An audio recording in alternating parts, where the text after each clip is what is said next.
read you one of the excerpt from my book. This is Banjo Lessons, 70s, Los Angeles. So my bike mechanic boyfriend and I are in an open relationship. I don't know if this is good or bad. He's my first real boyfriend, so I figure it's okay. I'm just learning about how all this works. Although now our relationship is open and we've been together for 8 months, I haven't tried the open part of it myself. I was still reeling from the death of my father and desperately needed to try and cheer myself up, so I started taking banjo lessons at McCabe's. McCabe's is the hippest guitar store in Los Angeles. I feel shy there, even though I work in a guitar store down the street. But McCabe's is like the Vatican to me, where the guitar shop I'm working in is like a religious trinket stand outside the Vatican's walls.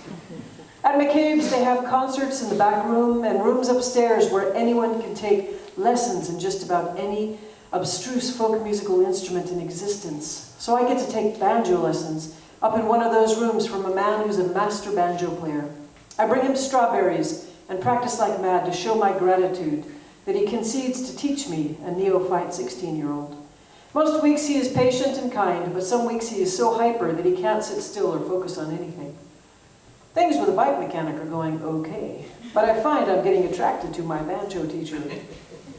He invites me up to his place to visit, so I drive my old, extremely powder blue Jeep down there one afternoon. I'm so excited to be invited, and I don't know what we'll do. I figure maybe we'll talk more about the banjo. I know I'm attracted to him, but don't know enough about men and romance to know if it's reciprocated. I guess I still don't know, sheesh. He meets me at my car, and when I get out, he leans me against the door and kisses me.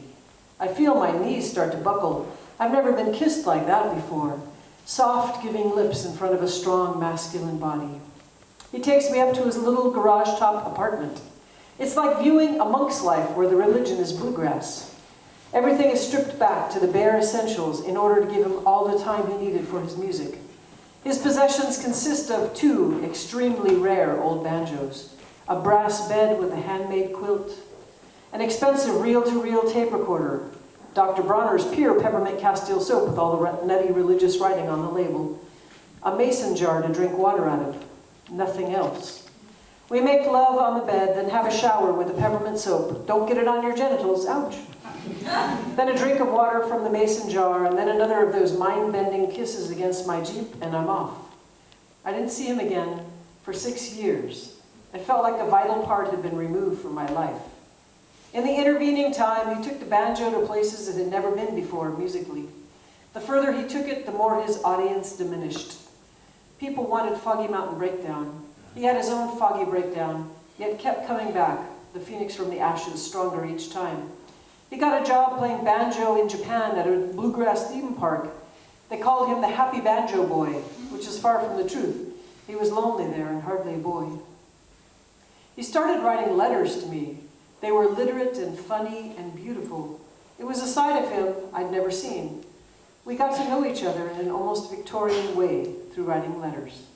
I saw him once on the street outside a guitar shop. That was it. Now, after 38 years, we're both in LA at the same time, and he meets me in my little garage house, not so different from the one I admired of his when I was 16. And we play music together, the first time we've done that in nearly 4 decades of our acquaintance. I feel too shy to play with him, but overcome it so as not to lose such a rare experience. Watching his fingers on the banjo is like watching lightning on a waterfall. I play some of the more jazzy songs I've written, and he puts that lightning in my songs.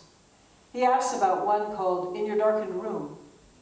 What did you write it about, or who, he asks. I don't know, I say. It started as an instrumental. Christine from my songwriting group thought it sounded like a dark room, so I used that as a title. I know exactly who and what most of my songs are about, but I don't on this one. He says he's the one in that song. It's exactly about him. I look at him sitting so close. I could reach out and touch him, but I don't. I yearn to feel those lips again, but we stick to playing music for now.